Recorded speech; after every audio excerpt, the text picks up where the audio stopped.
கர்த்தராகிய இயேசு கிறிஸ்துவின் நாமத்தினாலே உங்கள் எல்லாரையும் நான் வாழ்த்துகிறேன். ஒரு துதி ஆராதனைக்காக நம்ம கடந்து வந்திருக்கிறோம். கர்த்தர் வல்லமையாக இடைப்பட்டு கொண்டு இருக்கிறார். இன்னும் 6 நாட்கள் இருக்குது. உங்களுடைய என்ன தேவைகள், நாள்பட்ட விடுதலை ஆகாத பிரச்சனைகள் எதையும் மனதில் குறித்து வைத்துக் கொள்ளுங்க. இந்த ஒரு வாரத்துக்குள்ள எல்லா பிரச்சனையும் நினைச்சிடும், சரியாயிடும். எல்லா பிரச்சனையும் சரியாயிரும். எரிகோ கோட்டை விழுந்தது, அப்படித்தானே? கீழே உடஞ்சி விழுந்துச்சுல. அதே போல நம்முடைய எல்லா பிரச்சனைகளும் தூள் தூளா நினைச்சிடும், ஆகிப்போம். அதை குறித்து ஒரு சின்ன தியானம் பண்ணிடுவோம். 10 நிமிஷம் தான் எடுத்துக்கொள்ளுங்கள். இது யோசுவாவின் புத்தகம் 6ஆம் அதிகாரம். அதை எடுத்துக்கொள்ளுங்கள். யோசுவாவின் புத்தகம் 6ஆம் அதிகாரம் 274ஆம் பக்கம். ஏன்னா இது குறித்து ஒரு சின்ன விஷயங்கள். என்ன 6ஆம் அதிகாரத்தில் 1ஆம் வசனம். எரிகோ இஸ்ரவேல் புத்திரருக்கு முன்பாக அடைக்கப்பட்டிருந்தது. ஒருவரும் வெளியே போகவும் இல்லை, ஒருவரும் உள்ளே வரவும் இல்லை. ஜெபம். அன்பு மகா பரிசுத்தம் நிறைந்த அருமை பிதாவே, இயேசு கிறிஸ்துவின் நாமத்தினாலே வருகிறோம். கர்த்தர் எங்களோடு பேச வேண்டும் நாங்கள் ஜெபிக்கிறோம். இயேசு கிறிஸ்துவின் நாமத்தினாலே ஜெபிக்கிறோம் நல்ல பிதாவே, ஆமென். பாருங்க, உலகத்துல நமக்கு நிறைய பிரச்சனைகள் இருக்குது. சில பிரச்சனைகள் ஜெபித்த உடனே சரியாயிருது. ஆனா சில பிரச்சனைகள் சரியா ஆக மாட்டேங்குது. அநேக கிறிஸ்தவர்களுடைய வாழ்க்கைகள்ல இருக்குது. அதற்கு ஒரு உதாரணமாக தான் இந்த எரிகோ கோட்டையை ஆண்டவர் நியமித்திருக்காங்க. இந்த எரிகோ கோட்டை ஒரு பெரிய கோட்டையா இருந்திருக்கு. நான் சிறு வயதுல பல கோட்டைகளை நான் பார்த்திருக்கிறேன். அது ரொம்ப உயரமா இருக்கும். இது இப்போ நம்ம இந்த பெரிய பில்டிங் எல்லாம் கட்டியிருக்காங்கல்ல, அபார்ட்மெண்ட்ஸ், அதே போல அது உயரமா இருக்கும். அதில் நம்ம உடைக்கிறது நடைமுறையில சாத்தியம் கிடையாது. இந்த காலத்துல உடைச்சிருவாங்க, அந்த காலத்துல அதை உடைக்கிறது சாத்தியம் கிடையாது. அப்போ அதே போலதான் இந்த எரிகோ கோட்டையும் இருக்கு. இந்த எரிகோ கோட்டைக்கு முன்பாக ஜனங்கள் வந்துட்டாங்க. இஸ்ரவேல் மக்கள் வந்துட்டாங்க. இப்ப அதை உடைக்க முடியல. இப்போ கர்த்தர் சொல்றாங்க, இது 5ஆம் அதிகாரம் 14ஆம் வசனத்துல,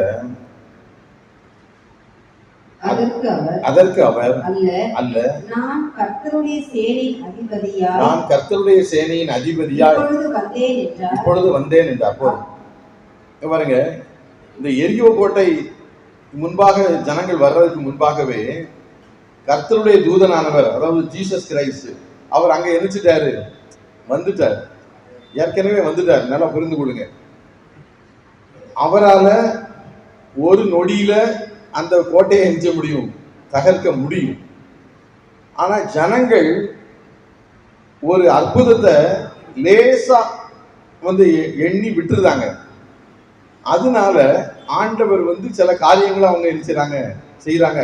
அவங்கள 6 நாள் 7 நாள் அந்த எரிகோ கோட்டையை சுற்றி வர பண்ணி அதனுடைய தன்மையை அவங்க பார்க்க வைக்கிறாங்க. நல்லா புரிந்து கொள்ளுங்க. ஒவ்வொரு நாளும் ஒவ்வொரு முறை சுத்தி வராங்க. அவங்க என்ன செய்திருப்பாங்க? அவங்க சத்தம் போட்டு பேசலாம் கூடாது. நீங்க இந்த 6ஆம் அதிகாரத்தை படிச்சு பார்த்தா தெரியும். சத்தம் போட்டு பேசக்கூடாது. ஆனா அவங்க அந்த கோட்டையை பார்த்துக்கிட்டே வந்திருப்பாங்க. நான் உறுதியா நம்புறேன், அந்த கோட்டையை இவங்களா அதை உடைக்க முடியாது அப்படிங்கக்கூடிய ஒரு எண்ணம் வர்றதுக்காக தான் ஆண்டவர் அந்த 6 நாள் சுத்தி வர வைத்திருக்காங்கன்னு நான் உறுதியா விசுவாசிக்கிறேன். நல்லா புரிந்து கொள்ளுங்க. இப்ப நம்முடைய பிரச்சனைகள் அதை நம்மளே சரிப்படுத்த முடியாது. அதற்கு வானத்தையும் பூமியும் படைத்த கடவுளுடைய உதவி கிடைத்தாதான் சரிப்படுத்த முடியும். அவர் நமக்கு உதவி செய்வதற்கு வல்லவரா இருக்கிறாரு. இந்த யோசுவாவுக்கு தெரியும், ஏற்கனவே இது குமாரனாகிய தேவன் அந்த இடத்துக்கு அந்த இடத்துக்கு வந்துட்டாரு. இப்போ 6 நாள் சுத்தி வராங்க. 6 நாளும் அந்த அந்த கோட்டையினுடைய இது ஸ்ட்ரென்த், அதனுடைய இது சக்தியை அவங்க பாக்குறாங்க. எவ்வளவு பெருசா இருக்கு, எவ்வளவு ஸ்ட்ராங்கா இருக்கு.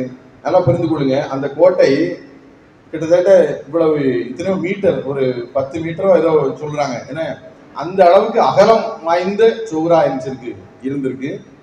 அதன் மேல வீடுகள் இருந்திருக்கு. நல்லா புரிந்து கொள்ளுங்க. இந்த ராகாப் அவங்களுடைய வீடு அந்த கோட்டை மேலதான் இருந்திருக்கு. நல்லா புரிந்து கொள்ளுங்க. அப்போ ஒரு வீடு ஒரு செவுரு மேல இருக்கக்கூடிய அளவுக்குன்னா அது எவ்வளவு அகலம் இருக்கும்னு நீங்க பாத்துக்கங்க. ரொம்ப ஸ்ட்ராங்கா இருந்திருக்காங்க, கட்டியிருக்காங்க. சாத்தானும் அப்படிதான் கட்டி வச்சிருக்காங்க.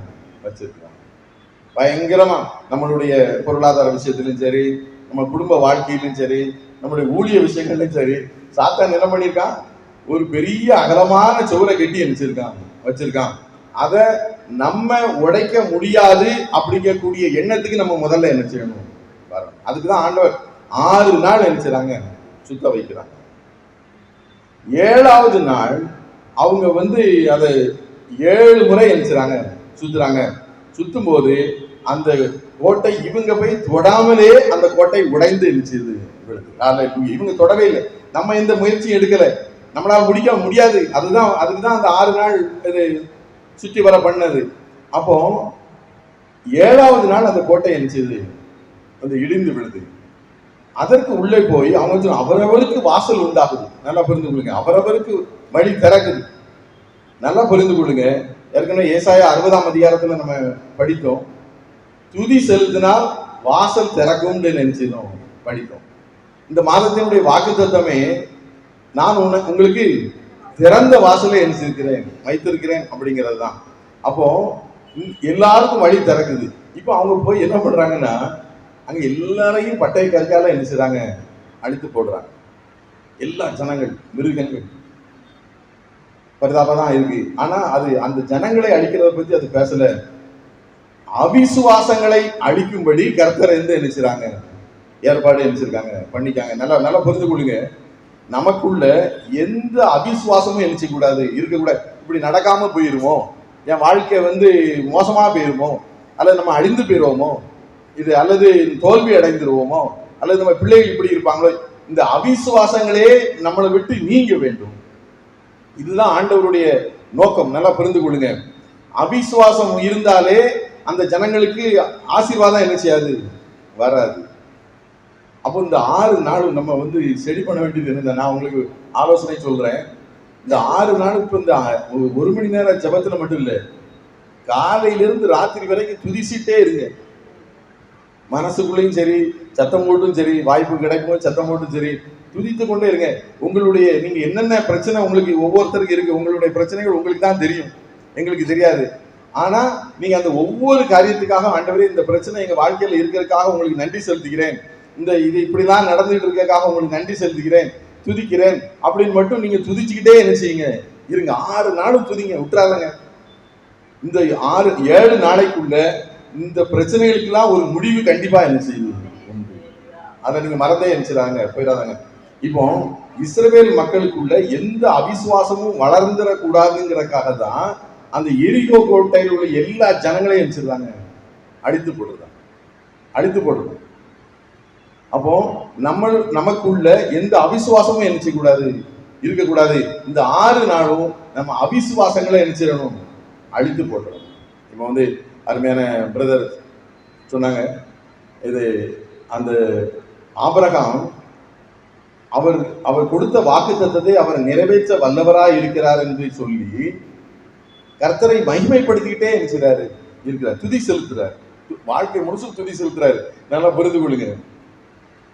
அப்போ நம்ம ஆண்டவர் எங்களுக்கு நன்மை செய்வாங்க, எங்க குடும்பத்துக்கு நன்மை செய்வாங்க, எங்க பிள்ளைகளுக்கு நன்மை செய்வாங்க, எங்க ஊழியர்களுக்கு நன்மை செய்வாங்க, எங்கள் பொருளாதார விஷயத்துல நன்மை செய்வாங்க, அதை செய்வதற்கு அவர் வல்லவராய் இருக்கிறாருன்னு சொல்லிட்டு நம்ம வாயை திறந்து சத்தம் போட்டு இது சொல்லிட்டே இருந்தாலே அதுதான் துதி.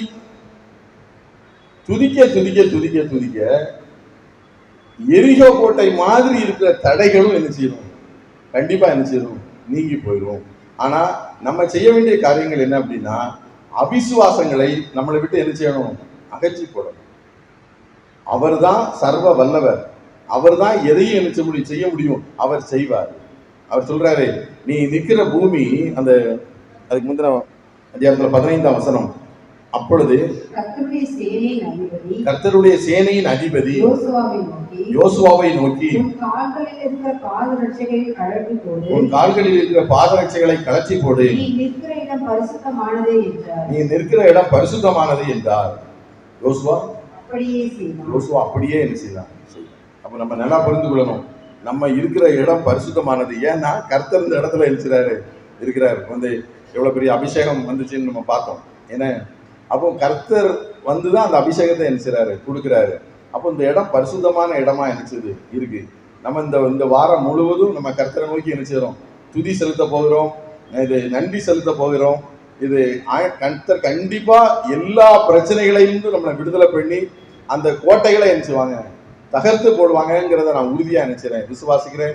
அதனால நீங்க இதை மனதில் நல்லா உறுதிப்படுத்திக் கொள்ளுங்க. இந்த வாரம் முழுதும் வீட்டிலையும் சரி, இந்த இடத்துலயும் வந்து சரி, கர்த்தரை துதித்து கொண்டே இருங்க. உங்க பிரச்சனைகளை ஆண்டவர்கிட்ட சொல்லுங்க. ஆண்டவர் எல்லா சூழ்நிலையும் மாற்றி கர்த்தர் உங்களை ஆண்டவரை ஆசீர்வதிப்பதற்கு கர்த்தர் வல்லமை உள்ள கடவுளா இருக்கிற ஜெபம் பண்ணும். ஜெபம். அன்பு மகா பரிசுத்தம் நிறைந்த எங்கள் அருமை பிதாவே, இயேசு கிறிஸ்துவின் நாமத்தால் வருகிறோம். எரிகோ கோட்டையை உடைத்தது போல ஆண்டவரே, நீர் எங்களுடைய பிரச்சனைகளை எல்லாம் உடைத்து போட்டு, எங்களுடைய அவிசுவாசங்களை எல்லாம் உடைத்து போட்டு நீர் எங்களை ஆசீர்வதிக்க போறதுக்காக கர்த்தருக்கு நன்றி செலுத்துகிறோம். இங்க வந்திருக்கிற ஒவ்வொரு நபர்களையும் ஆசீர்வதியும். தொடர்ந்து இன்னும் 6 நாட்கள் இருக்கக்கூடிய ஜெபங்களை கர்த்தர் சரியான நேரத்தில் தொடங்கி அதை ஆண்டவரே கர்த்தருடைய நாம மகிமையடைய நடத்த கர்த்தர் கிருபை செல்லும்.